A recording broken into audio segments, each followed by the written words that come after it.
justement qui sont particulièrement très exigeants parce que la réalité dans la société aujourd'hui, ce que beaucoup voudraient bien justement franchir le pas ou du moins le cap, passer à cette étape où on légalise les choses, je vais dire la relation, mais après quand on sait que derrière il y a une de ces longues listes, et souvent parfois je me dis c'est peut-être aussi l'occasion de questionner un peu son relationnel parce que vous savez, moi j'ai vu des gens se marier et qui ont reçu assistance des amis, des frères, des sœurs, en fait c'est venu de partout et vous avez pu gérer justement cette étape et tout s'est passé, je vais dire, de la plus belle des manières.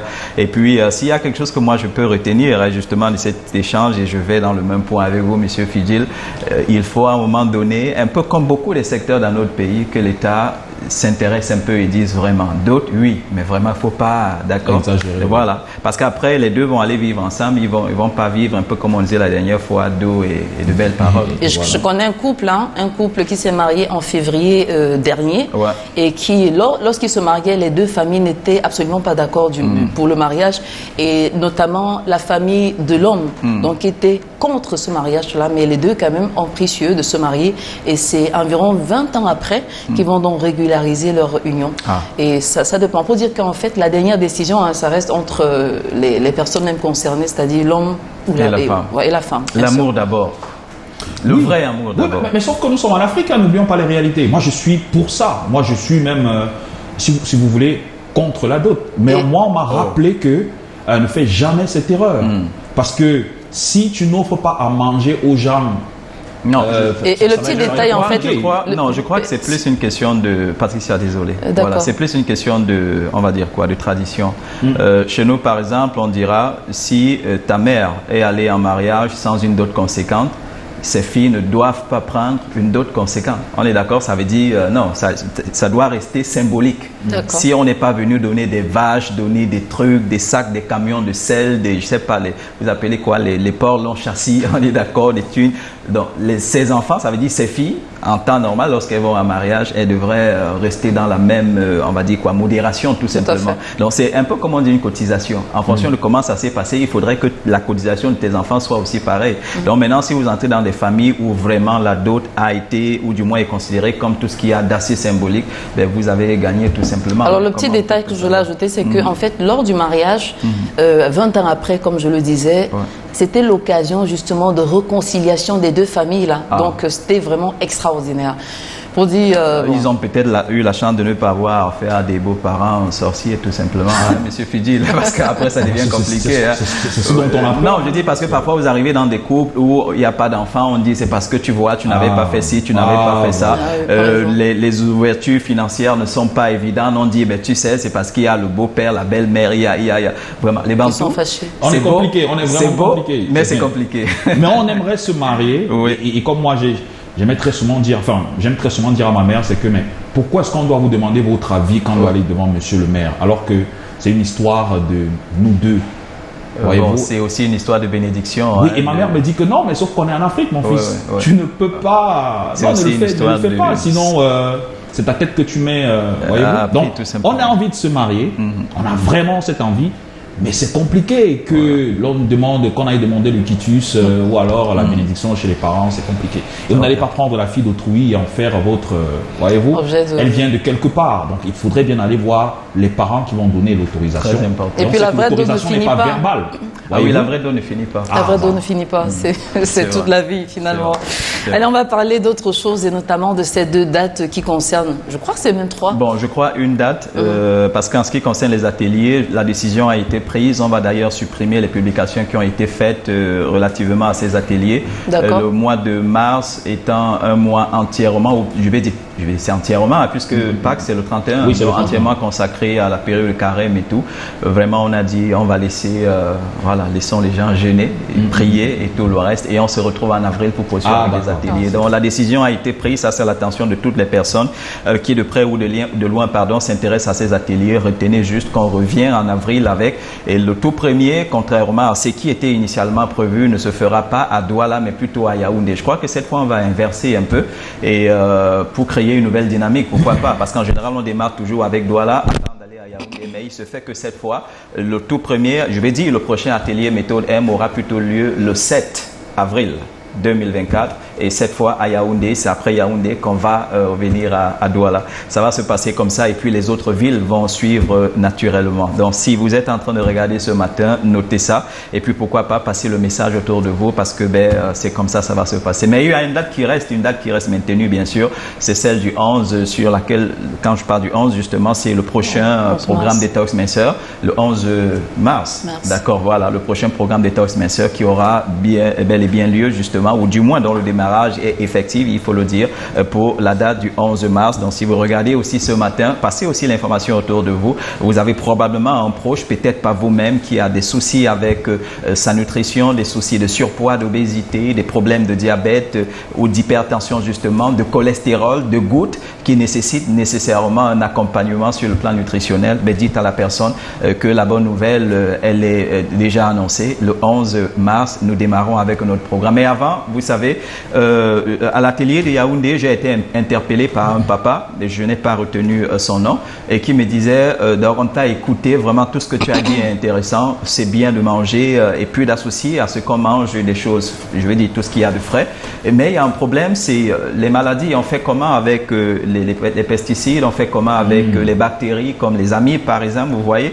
Et là, je me suis dit, tiens, c'est pas une question isolée, c'est un problème qui revient d'ailleurs. Hier encore, j'ai eu une dame au téléphone qui me disait, donc vraiment, j'ai essayé ce que tu as proposé, il se fait que voilà, je prends des antibiotiques pour gérer un problème d'amibes parce que voilà, j'ai mangé des trucs frais et ça m'a créé des problèmes. Mais comment gérer tout ça? C'est ça le fameux déparasitage? Non, on va surtout parler d'hygiène alimentaire, d'accord? On va essayer de voir qu'est-ce qu'il faut faire au niveau de l'hygiène justement pour rester à l'abri de ces pathogènes qui à tout moment justement peuvent mettre à mal votre santé. On va gérer la question en ça va se faire en 3 émissions ou en 3 passages parce qu'en un seul, l'hygiène alimentaire est tellement vaste pendant la formation, c'est tellement de cours et de cours et de cours encore. Et vous savez, dans la chaîne de production et de distribution, l'hygiène est l'une des choses les plus importantes, je précise encore, parce qu'il faut éviter au final que le consommateur se retrouve exposé à des pathogènes, je rappelle encore, qui peuvent mettre à mal sa santé.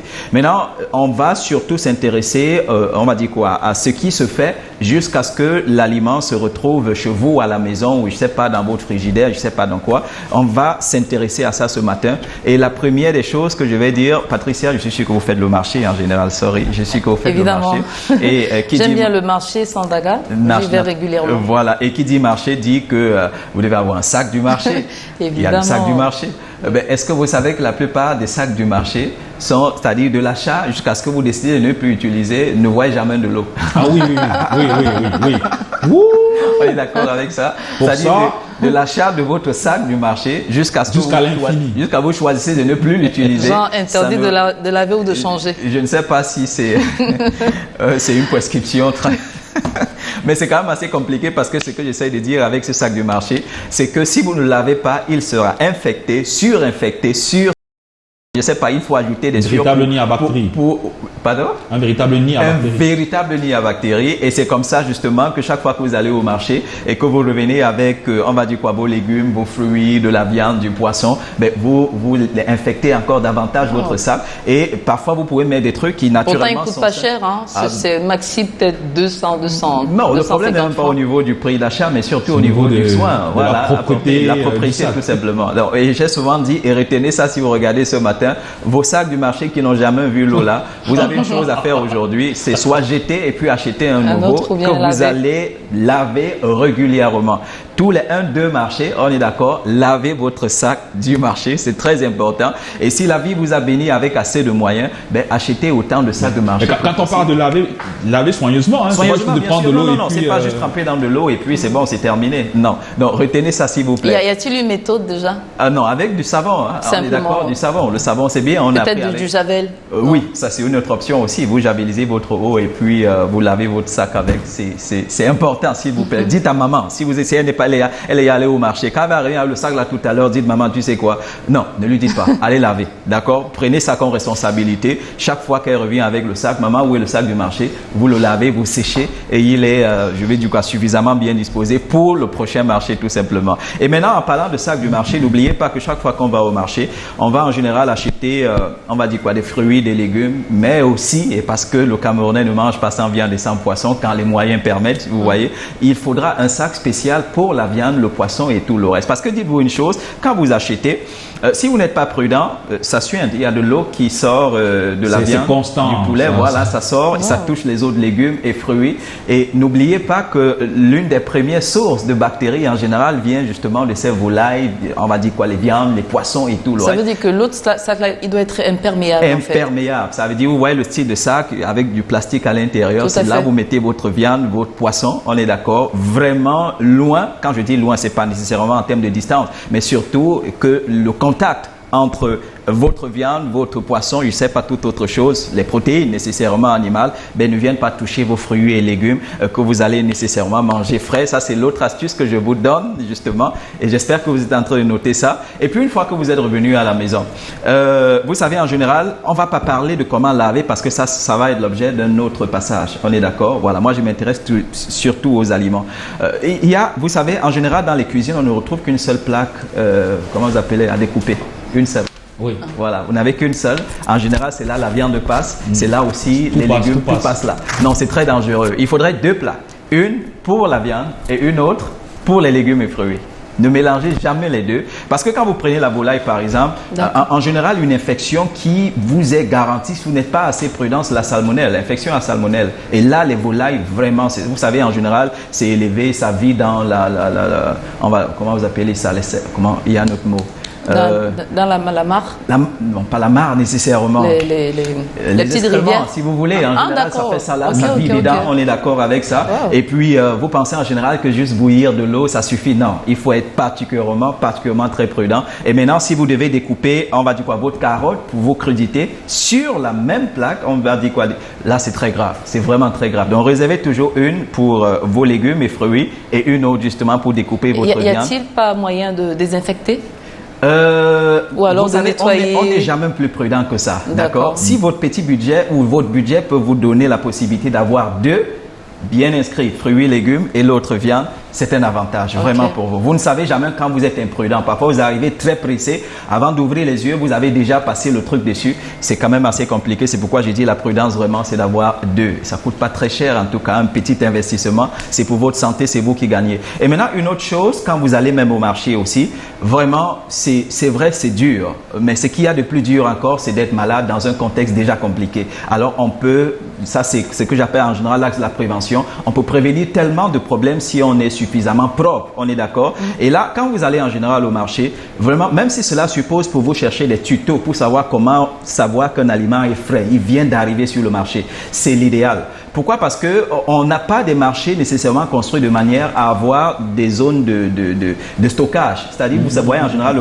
le soir quand les mamans elles réunissent tout pour aller garder. Si vous entrez là-bas, stock là, je dis si vous allez où on va garder ces choses. Et puis, en général, c'est très compliqué, Monsieur Fidjil. C'est vraiment très compliqué. Vous savez, celui qui a son magasin où on doit venir tout mettre, il ne veut pas savoir si ça, je vais dire, est compatible. Non, vous déposez tout là.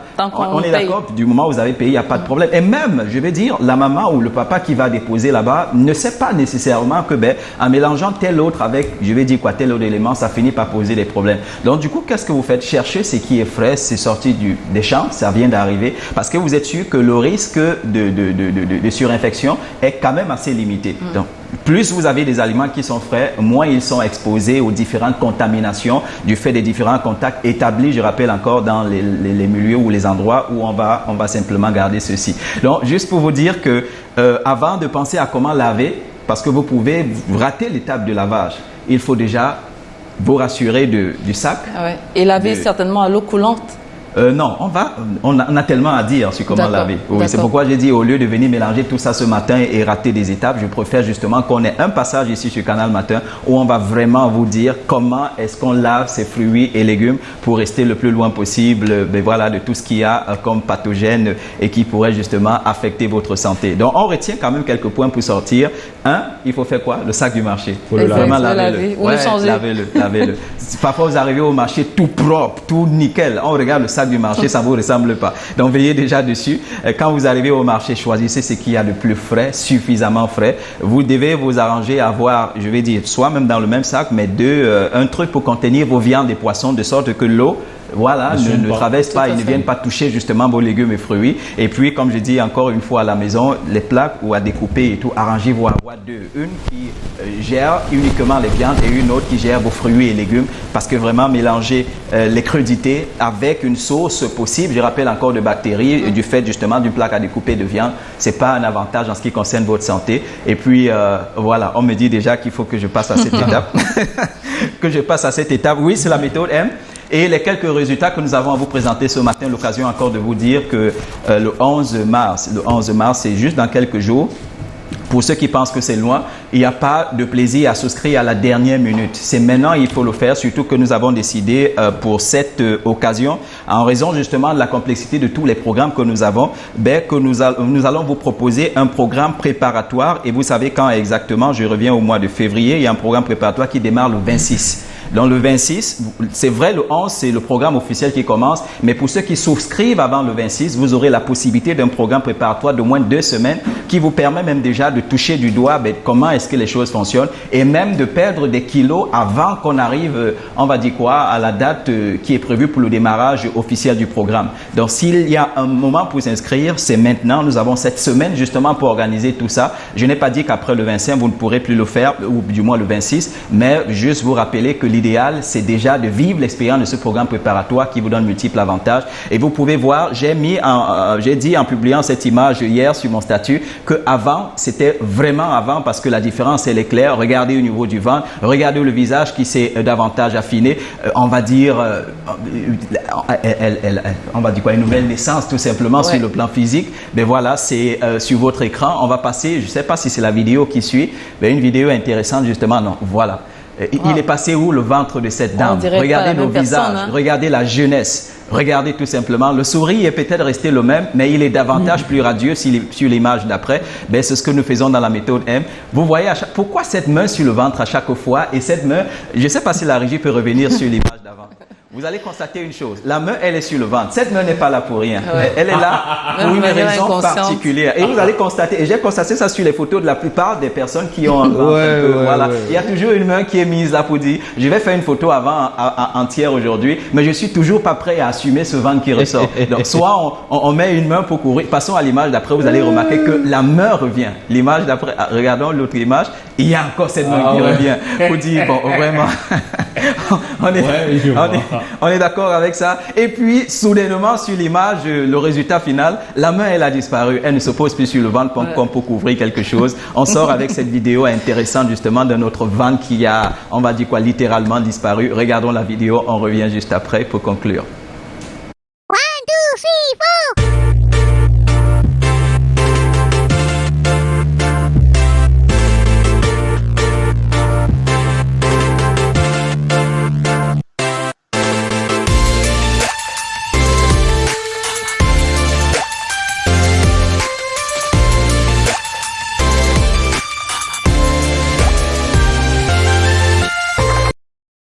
Alors, j'étais donc en train de dire, le message il est clair sur votre écran. Rejoins-nous maintenant et tu témoigneras aussi tout simplement. Une seule chose à faire, un message sur WhatsApp. Le numéro, il est sur, on va dire quoi, sur votre écran. Et puis, j'aurai le plaisir justement de vous dire comment procéder pour être de la partie, celle justement qui démarre le 11 mars. Patricia Fidil, oui.